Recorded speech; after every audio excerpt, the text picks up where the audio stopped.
नमस्कार। प्रभा साक्षी के कार्यक्रम शंखध्वनि में आप सभी का स्वागत। ज्योतिष शास्त्र में 9 ग्रहों का हमारे जीवन पर गहरा असर होता है। इन ग्रहों के शुभ और अशुभ योग से हमारे जीवन की दिशा तय होती है। इसलिए कहा जाता है कि ग्रहों का कुंडली में शुभ होना जरूरी है। हालांकि किसी भी ग्रह के शुभ और अशुभ दशा को नहीं रोका जा सकता है, लेकिन उसके प्रभाव को जरूर नियंत्रित करने के लिए कुछ उपाय किए जा सकते हैं। आज के इस वीडियो के जरिए हम आपको 9 ग्रहों के शुभ प्रभाव पाने के लिए किए जा रहे कुछ उपायों के बारे में बताने जा रहे हैं। ऐसे में हम आपको बताएंगे किस ग्रह के लिए कौन सा दीपक जलाना शुभ होता है और उसे किस दिन जलाना चाहिए। साथ ही आप यह भी जानेंगे कि इन उपायों को करने से आपको क्या लाभ मिलेंगे।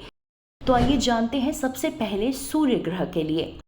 सूर्य ग्रह को पिता, आत्मबल, सम्मान और नेत्रों का कारक माना जाता है। इसको प्रसन्न करने के लिए रविवार के दिन सुबह सूर्योदय के समय तांबे या फिर मिट्टी के दीपक में घी का दीपक जलाकर पूर्व दिशा में रखें। दीपक के पास लाल फूल, जल, गुड़ अर्पित करें और अर्घ दें और फिर ओम घृणे सूर्याय नमः मंत्र का जाप करें।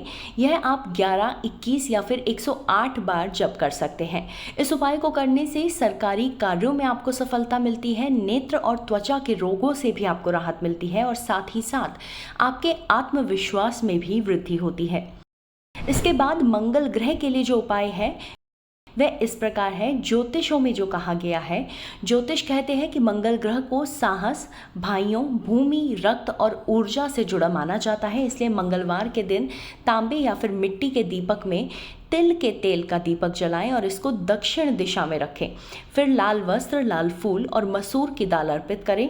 ओम क्राम क्रीम क्रौ स भौमाय नमः इस मंत्र का आप जाप करें। इस उपाय को करने से रक्त दोष, मांगलिक दोष, भूमि विवादों और क्रोध से राहत जरूर आपको मिलेगी। अब आइए जानते हैं बुध ग्रह के लिए दीपक। बुध ग्रह को वाणी, व्यापार, संचार, गणना और बुद्धिमत्ता का कारक माना जाता है। बुधवार को कांसे या फिर पीतल के पात्र में शुद्ध घी का दीपक जलाकर उत्तर या फिर ईशान कोण दिशा में रखना चाहिए। इस दौरान हरी मूंग, दुर्वा, पान या इलायची अर्पित करना चाहिए और ओम ब्राम ब्रीम ब्रो सह बुद्धाय नमः मंत्र का 108 बार जाप करना चाहिए। इस उपाय को करने से वाणी में आकर्षण, व्यापारिक निर्णय में सफलता और स्मरण शक्ति बढ़ती है। आइए जानते हैं गुरु ग्रह के लिए उपाय।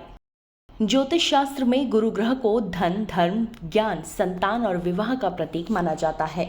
इसलिए हर बृहस्पतिवार को पीतल या मिट्टी के दीपक में शुद्ध घी का दीपक जलाकर उत्तर पूर्व दिशा में रखना चाहिए। फिर वहीं पर हल्दी, बेसन के लड्डू, पीले फूल और पीली मिठाई अर्पित करनी चाहिए और इस दौरान ओम ग्राम ग्रीम ग्रो सह गुरुवे नमः मंत्र का जाप करें। इस उपाय को करने से उच्च शिक्षा, वैवाहिक जीवन में सुख और धन समृद्धि आती है। आइए आगे चलते हैं और जानते हैं शुक्र ग्रह के लिए उपाय। शुक्र ग्रह को स्त्रियों, विवाह, भोग, कला, ऐश्वर्य और आनंद से जुड़ा माना जाता है। इस दिन चांदी या मिट्टी के दीपक में सफ़ेद तिल के तेल या फिर घी का दीपक जलाएं। फिर इस दीपक को पूर्व दिशा में रखें और अब चंदन, सफ़ेद फूल, दही चावल या फिर खीर का भोग अर्पित करें। साथ ही ओम शोम शुक्राय नमः मंत्र का जाप करें।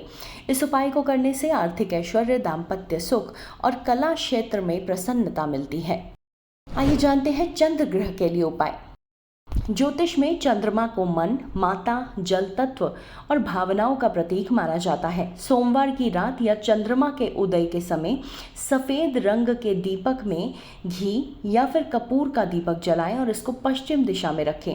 अब दीपक के पास आप चावल, शक्कर, सफ़ेद फूल और शंख अर्पित कर सकते हैं। इस दौरान ओम चंद्राय नमः इस मंत्र का आप जाप करें और इस उपाय को करने से आपके माता का स्वास्थ्य, मानसिक शांति और भावनात्मक संतुलन आपको प्राप्त होगा। शनि ग्रह के लिए जो उपाय करने चाहिए वो हम आपको बताने जा रहे हैं। शनि देव को कर्म, न्याय, दुख, कर्म फल और सेवा से जुड़ा माना जाता है। इसलिए शनिवार को काले मिट्टी या लोहे के दीपक में सरसों का तेल डालकर दीपक जलाना चाहिए। फिर दीपक को पीपल के वृक्ष के नीचे या फिर घर के दक्षिण पश्चिम कोने में रखना चाहिए। इस दीपक में लौंग डालें और ओम शनिश्चराय नमः मंत्र का 108 बार जाप करें। इस उपाय को करने से कष्ट, साढ़ेसाती और कोर्ट कचहरी और तमाम बाधाओं से आपको मुक्ति मिल जाएगी। आइए जानते हैं राहु ग्रह के लिए उपाय। बता दें कि राहु ग्रह को छल, विदेशी संपर्क, तंत्र और अचानक दुर्घटनाओं से संबंधित माना जाता है। इसको कंट्रोल करने के लिए बुधवार या फिर शनिवार के दिन मिट्टी या फिर लोहे के दीप में सरसों का तेल डालकर दीपक जलाएं। दीपक को घर के दक्षिण पश्चिम कोने या फिर तुलसी के पास रखें। साथ में नीले फूल और उड़द की दाल रखें। इस दौरान ओम राम रहवे नमः मंत्र का जाप करें। इससे राहु के प्रभाव से मानसिक भ्रम, भय और दुर्घटनाओं से भी रक्षा होती है। आइए इस वीडियो के अंत में हम जानते हैं केतु ग्रह के लिए उपाय। केतु ग्रह मोक्ष, आध्यात्म, वियोग, अनजाने भय और पूर्व जन्म के संस्कार का कारण होता है। इसके लिए मंगलवार या फिर शनिवार के दिन आप एक दीप में सरसों का तेल भर कर रखें और दक्षिण दिशा में जाकर उसे जलाएं। वहीं काले तिल, नीम पत्ती और धूप जलाएं और ओम क्लीं केतवे नमः मंत्र का जाप करें। यह उपाय मानसिक भ्रम, आकस्मिक संकट और आत्मिक असंतुलन से आपको मुक्ति देता है। आज के लिए इतना ही। अगले एपिसोड में देंगे आपको किसी और विषय पर विस्तृत जानकारी। तब तक के लिए जुड़े रहें प्रभा साक्षी के साथ। अगर आप भी लेना चाहते हैं देश दुनिया की तमाम जानकारी तो आज ही सब्सक्राइब करें हमारे चैनल को। साथ ही नीचे दिए बेल आइकन को जरूर दबाएं ताकि हर अपडेट आप तक पहुंच सके।